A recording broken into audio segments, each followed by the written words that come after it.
Ya, sebenarnya sudah lama sekali saya ingin membuat video sejak kemenangan kita melawan Filipina dan lolos ke ronde ketiga Piala Dunia zona Asia. Tetapi karena kesibukan pekerjaan saya tidak sempat untuk merekam video ini. Berbagai kejadian lucu yang terjadi setelah kita lolos. Tentu saja kita semua bergembira dengan kelolosan ini, dan ada yang nangis di pojokan karena berharap Indonesia tidak lolos, Sintayong bisa dipecat, dan ya sebagaimana diduga oleh banyak orang, dan mafia bola kembali berkuasa. Dan yang paling lucu tentu saja Vietnam yang meraung-raung ya, dan kemudian Thailand yang si Madam Pangnya bilang kalau Asia Tenggara ini gak ada solidaritas, gak sama seperti Asia Barat atau Asia Timur yang mereka saling mendukung. Dia lupa gitu bagaimana kita tidak lolos Olimpiade itu karena wasit mereka yang namanya ya betul. Itu bisa-bisanya alasan mereka saja ya, bahwa kemarin waktu Piala Asia U23 wasit VAR-nya kan dari Thailand. Oke, lanjut Bang. si Bakon Pemulung. Kalau di sini di Bali itu kita sebut dia itu kena karma pala. Menyakitkannya sama kayak kita kemarin, lebih sakit lagi malah. Dibuat oleh Singapura ya, nilai sama dengan Tiongkok, terus poin juga sama, selisih gol sama itu, tapi mereka nggak lolos karena kalah head to head. Sakit benar memang kalahnya Thailand itu. Ya itulah karmanya, karena mereka itu begitu sebelumnya sirik sama kita supaya kita bagaimana nggak lolos ke Olimpiade, sampai 2 kali itu wasitnya si Bakon Pemulung itu ya, merugikan kita gitu. Nah, terus Vietnam yang meraung-raung sibuk sekarang mengatakan itu Belanda yang lolos ini segala macam. Nah, intinya mereka itu iri karena nggak dapat mencari pemain naturalisasi sebagus pemain naturalisasi kita, dan juga bersemangat para diaspora kita yang menunjukkan bagaimana cintanya kepada Indonesia gitu di setiap pertandingan. Dan yang paling mengenaskan tentu saja tetangga Waham kita kan, Malaysia, negara megalomania ya betul sekali. Yang paling parah tetangga paling dekat. Kita simak, seru kayaknya. bahasa megalomania yang dididik untuk sombong, memang oleh konstitusinya dididik untuk merasa besar sendiri gitu. Itu lucu-lucu sekali ya, mulai dari bagaimana mereka itu dengan waham, khas wahamnya itu membuat pemain inilah yang naturalisasi Malaysia yang bisa diambil pemain keturunan. Dapatnya malah pemain divisi keempat lah yang datang itu nggak ada yang terbukti gitu. Jadinya mereka nggak ada tanda-tanda mereka akan mendapatkan pemain keturunan yang bagus gitu. Nah, yang ini akhirnya video ini saya buat juga itu karena kelucuan dari Malaysia ini, terutama media-media mereka. Media mereka itu sejak kita lolos, bahkan sebelumnya itu sibuk sekali hanya menyoroti tim nasional Indonesia yang mungkin supaya dapat tontonan ya, karena mereka nggak ada yang. Betul, karena tahu bahwa timnas Indonesia kan banyak sorotan, dan diantara netizen Malaysia sendiri kan juga banyak yang suka loh. Jadi ada media yang selalu mengupas tentang timnas Indonesia. Lanjut Bang. Nggak banyak lah yang baca kalau mereka hanya membahas timnas Malaysia. Orang minat mereka juga udah nggak begitu berminat menontonnya. Contohnya di pertandingan terakhir lawan China Taipei yang mereka yakin kalau bisa menang 8-0, yang terjadi malah Taipei duluan yang cetak gol gitu. Akhirnya mereka menang 3-1 dan ambiar karena Kyrgyzstan dengan Oman 1-1. Oman tidak mampu mengalahkan Kyrgyzstan di pertandingan terakhir, akhirnya ambiar. Beda dengan kita kan, apapun hasilnya pertandingan lawan Irak, karena kita udah menang 2-0 lawan Filipina nggak ada pengaruh. Nah, yang lucunya ini lucu kita baca komentar-komentar dari netizen Malaysia pasca kelolosan kita ini. Jadi ada yang ngomong sia-sia saja lolos ke babak ketiga atau ronde ketiga Piala Dunia nanti dibantai. Tapi kita ronde ketiga itu bukan cuma sekedar ronde ketiga, tapi itu juga tiket otomatis ke Piala Asia gitu, dan nggak ada lagi. Dan karena kali ini itu orang Malaysia yang ngomong katanya sia-sia aja lolos ke ronde ketiga.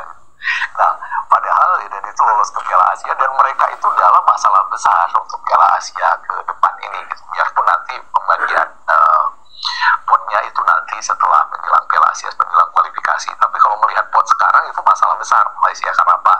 Karena mereka itu di negara-negara yang nggak lolos ke Piala Asia ini, mereka ada di pot 2 sekarang ini. Dan kemungkinan nanti bertemu Vietnam yang mereka kalahkan, yang suka mereka katakan kepada kita, Allah melawan tim ASEAN pun bangga gitu. Ya betul sekali. Nanti seandainya apa itu Malaysia terus ketemu Vietnam, apa yang terjadi? Selama ini kan begitu tuh, dari mereka itu selalu mengajak Indonesia, cuma ketemu Vietnam, sesama tim Asia Tenggara itu mah kecil, tidak seperti tidak seperti Malaysia yang ketemu tim di dia kan, waktu di grup kemarin tuh dia kan banyak orang, grup Arab ya, Oman, terus Asia yang lain ya. Jadi selalu mengecilkan Indonesia karena ketemu tim Asia Tenggara. Oke Bang, simak lanjut. Artinya mereka sangat besar peluangnya untuk nggak lolos ke Piala Asia itu ya. Tapi mereka masih meremehkan kita, ya itulah namanya juga negeri waham ya, yang merasa besar sendiri. Padahal mereka semua diludahin orang, mimpi besar, pengen iya ya, mereka udah nggak malu-malu lagi gitu untuk menjadi peniru kita, tapi nggak berhasil gitu di dalam urusan pemain keturunan ini gitu, karena nggak ada orang Malaysia yang di luar itu yang senasionalis diasporanya kita gitu ya. Beberapa mereka katakan, oh ini keturunan Malaysia, nanti pemainnya sendiri malah keluar bilang enggak, katanya saya nggak ada keturunan Malaysia gitu, itu hoax gitu. Jadi dan mereka nggak malu ya, itu kan khas mereka memang ya, omong besar tapi nggak malu. Nah begitu juga soal Piala Asia ini gitu, kita udah lolos dibilang buat apa lolos ke sana gitu. Jadi intinya mereka iri itu berusaha mengecilkan pencapaian kita, tapi jadinya lucu. Nah yang paling kocak ini barusan apa saya video ya, bikin video ini media makan bola ya, media Malaysia makan bola yang sangat getol gitu membiasakan Indonesia dan mengecilkan kemenangan kita dan memprovokasi kalau kita itu menang. Nah ini dia katakan Malaysia rekod markah terbaik negara ASEAN di pusingan kedua kelayakan Piala Dunia gitu. Bisa aja Malaysia rekod apa tim terbaik di pusingan kedua, di putaran kedua kemarin. Ya serba susah. Ini barangkali hanya untuk menghibur diri ya. Dia merasa terbaik tapi nggak lolos, ceritanya kan gitu. Ini dari segi mananya kita juga tidak tahu ya, atau mungkin hanya untuk menghibur diri atau bagaimana. Malaysia adalah direkod sebagai tim terbaik Asia Tenggara di pusingan kedua atau putaran kedua zona Asia Piala Dunia 2026 kemarin. Itu makan bola ya. Dari namanya aja sudah ngeri banget, makan bola. Lanjut Bang, simak lagi kan. Bahkan kepada penontonnya itu atau pembacanya itu bahwa mereka lah tim terbaik di pusingan kedua ini. Tim terbaik yang bahkan dapatnya nanti enggak, kemungkinan besar nggak lolos ke Piala Asia ya. Ngeri kan nggak lolos Bang. Jadi betul-betul menyedihkan gitu, patetik kalau kata orang Barat ya, bahasa Inggris itu patetik. Itulah yang terjadi dengan Malaysia ini gitu. Mereka jelas-jelas tersingkir dan cuma peringkat ketiga dan di grup yang relatif lebih lunak gitu daripada Indonesia ya. Dan kalau kita baca yang komentar-komentar, tapi nggak tahu ya, meskipun dia peringkat ketiga dan tidak lolos itu merasa terbaik di Asia Tenggara. Ini yang bikin repot ini, yang bikin membingungkan kita, cara berpikir mereka itu bagaimana itu kawannya. Bagaimana cara berpikir dia sudah tidak lolos tapi merasa terbaik di Asia Tenggara. Oke, lanjut. Dari orang Malaysia dia katakan bahwa Indonesia beruntung ada di grup lemah gitu, yang ketemunya sama ASEAN aja, sementara mereka ada di grup berat. Mereka itu berusaha menakutkan fakta bahwa kita ini untuk lolos ke sekarang ini kita mulai dari dasar banget ya, karena waktu itu poin kita itu masih di atas 150. Kita berjuang itu dari ronde pertama, kita harus melawan Brunei dulu sebelum bisa masuk ke ronde kedua ini. Dan setelah lawan Brunei otomatis kita nggak mungkin dapat bagus. Semua tim yang di grup kita itu di atas kita poinnya gitu. Yang kita lah yang dengan poin terendah pada saat itu, meskipun sekarang ini kita di atas Filipina, tapi di berarti pada dasarnya dari netizen tuh nggak paham Bang. Netizen mereka tuh tidak paham bahwa kita berangkat dari pot paling bawah kemudian masuk, itu otomatis lawannya kan di atas kita semua. Betul. Barangkali mereka nggak paham atau pura-pura tidak paham. Oke, simak. Drawing dulu kita masih di bawah Filipina ini kita. Ya, betul. Poin kita gitu. Nah, kemudian dibandingkan dengan grup mereka di Malaysia ini, ya jelas lah, maksudnya mereka itu lebih lunak daripada kita gitu kan, karena dibandingkan mereka itu di pot ketiga waktu itu. Jadi di pot di bawahnya itu ada China Taipei yang sudah pasti poinnya itu lebih rendah daripada Filipina, ya tim terendah di atas kita gitu di grup kita.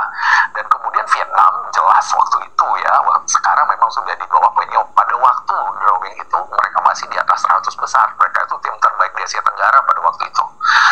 Sebelum poinnya habis kita gerus dengan 3 kali kita bantai poin dari Piala Asia dan juga di Piala Dunia, dan kemudian sekarang drop mereka ke 116 malah setelah kalah kemarin dengan Irak, tinggal berselisih sekarang nggak sampai 20 poin lagi dengan kita, tinggal 18 poin, dan mungkin nanti bisa kita kejar itu Vietnam gitu. Tapi pada waktu itu Vietnam itu satu-satunya tim dengan peringkat 100 besar di Asia Tenggara gitu. Yap, betul. Nah, kemudian tim terkuat di grup kita itu Irak, yang terbukti mereka sapu bersih kan, itu jauh lebih kuat daripada Oman yang bahkan gagal lolos ke babak gugur di Piala Asia kemarin gitu. Besar, ya. Jadi sebenarnya itu udah bukan pembahasan lah, cuma yang kita bahas ini memang lucunya orang Malaysia. Cara mereka menghibur dia, menipu diri sendiri itu betul-betul kocak. Dan gak malu mereka itu ya, media resmi sebenarnya itu mengatakan bahwa mereka adalah tim dengan markah atau dengan kata lain tim terbaik dari Asia Tenggara yang lolos yang di pusingan kedua kemarin. Mereka ya maksudnya itu ronde kedua kalau bahasa kita gitu kan. Jelas-jelas satu-satunya tim Asia Tenggara yang lolos itu kita Indonesia, tapi itu mereka kecilkan gitu ya, itulah Malaysia. Dan ini memang asik nanti di kedepannya ya, ini akan banyak sekali bahan kita untuk membantai mereka. Jadi kalau pengkhianat-pengkhianat bangsa yang memuji-muji Malaysia, yang menjilat-jilat mereka itu nanti tinggal kita getok aja dengan fakta-fakta yang kalau Malaysia itu sekarang udah hancur, karena bisa dibilang sekarang untuk sepak bola mereka nggak ada kabar baik apapun dari mereka. Sekarang mereka gencar untuk mau menaturalisasi pemain-pemain yang katanya punya darah mereka. Emang siapa mau mereka ke sana? Apa mereka nggak takut nanti disiram air keras? Wah, Faisal Halim, lihat waktu Faisal Halim bagaimana di ininya, di konferensi pers pertamanya setelah disiram oleh air keras itu, tangannya ini melepuh. Ya, betul sekali. Beberapa waktu yang lalu kan kejadiannya di Malaysia itu Faisal Halim disiram air keras sehingga waktu konferensi pers itu masih luka semua. Dan ini tidak hanya sekali, Bang. Yang lain-lain kan juga ada yang kena toh. 3 pemain yang lain tuh ada yang dirampok, terus ada yang dirusak mobilnya, pokoknya terus ada yang dicuri motornya kan. Sekitar 4 pemain kalau nggak salah tuh. Bagaimana mungkin diaspora mau ke sana kalau mungkin ketakutan untuk menjadi pemain bola di Malaysia. Benar juga ini. Katanya kan diaspora Malaysia di mana-mana, tapi dia nyari susah. Ya kan yang faktor seperti itu juga kayaknya. Oke, kita lihat lanjut lagi. Semuanya masih berkorengan di sini. Nah, itu kawan. Dan dia sampai Faisal Halim mau berhenti sepak bola gitu. Dan sepak bola dan puluhan juta gajinya itu dia relakan mau jadi pekerja kasar lah gitu, dibayar 10-20 ringgit gitu kan, 50 ringgit sehari. Mau dia katanya. Daripada 50 ringgit itu sehari, daripada keamanannya tidak terjamin seperti itu dan keamanan keluarganya. Dan Malaysia ini yang ngaku-ngaku hebatnya bahkan sampai sekarang masih belum tahu siapa. Nah, betul juga ini. Stop. Betul juga ini. Sampai sekarang belum ketangkep siapa yang menyiram air keras tadi. Dan kasus-kasus yang lain, pemain yang lain juga sepertinya belum ketangkap juga. Nah, ini juga jadi misteri juga ya. Kenapa bisa terjadi seperti ini dan tidak tertangkap? Sampai sekarang belum ketahuan siapa pelakunya. Oke, lanjut. Masalah yang lucunya itu yang mereka tuduh itu yang punya JDT dong. Itu kocak-kocak memang kalau kita baca ya, kalau kita ikuti netizen Malaysia belakangan ini. Dan nggak ada kabar baik, kabar bagus dari sepak bola mereka itu nggak ada. Hancur-hancuran sekarang Malaysia nih. Sementara PSSI kita mudah-mudahan ya, kita bukan mau sombong, ke depan ini kita belum pernah ya kita di Indonesia ini seoptimis ini melihat PSSI, karena bukan hanya prestasi tim nasional kita yang bagus, tapi pengelolaannya ini betul-betul yang selama ini kita pikir cuma teori itu sekarang dipraktekkan di tim nasional kita. Melihat bagaimana Erick Thohir dalam membangun tim nasional ini, kemudian ada perusahaan sendiri yang mengelola keuangan dan membiayai tim nasional itu dengan mengeluarkan brand timnas, dan dengan itu mencari uang untuk membiayai tim nasional kita. Betul-betul sesuatu yang membuat kita itu optimis dengan masa depan sepak bola Indonesia kita ini. Sementara Malaysia, mereka begitu-begitu aja, masih banyak teori, masih membanggakan diri sendiri gitu kan. Dan kompensasi tadi, kompensasi bahwa ya apa yang mereka tidak bisa capai, itu mereka membuat suatu cara pandang baru yang membuat mereka itu terbuat hebat, itu terlihat hebat. Kalau di dalam psikologi itu namanya kompensasi ya, dan kompensasi ini memang oke. Seperti itu kawan, intinya bahwa ada sebuah media Malaysia Makan Bola ya, yang menjelaskan bahwa tim terbaik Asia Tenggara adalah mereka tapi tidak lolos ke ronde ketiga kan gitu. Dia merasa terbaik tapi tidak lolos. Entah ini apa namanya yo, kriterianya bagaimana kok bisa seperti itu. Barangkali begini kawan, kriteria dia tuh, Malaysia itu kan waktu kemarin tuh menang 2 kali, kalah 2 kali, seri sekali. Menang 3 kali yo. Menang 3 kali, kalah 2 kali, seri sekali. Berarti nilainya 10. Indonesia juga gitu kan. Kalah sekali, seri sekali, menang 3 kali. Nilai 10 juga. Cuman selisih golnya berbeda. Mungkin standarnya seperti itu. Tapi di grup dia Malaysia tuh urutan ketiga, jadi tidak lolos ke putaran ketiga. Sedangkan Indonesia kita di runner up dan lolos ke putaran ketiga. Intinya begitu, karena cara berpikir mereka diputar-putar untuk menghibur diri barangkali ya tetangga kita ini. Oke, untuk teman-teman yang ingin melihat lebih jauh dari video Abang kita Winwan Nur, nanti akan saya taruh di deskripsi ya. Silahkan lanjut menonton di sana lanjutannya. Ada salah-salah kata mohon maaf, ada yang baik ambil sebagai pelajaran, yang jelek buang saja. The Gabut Official. Wassalamualaikum warahmatullahi wabarakatuh.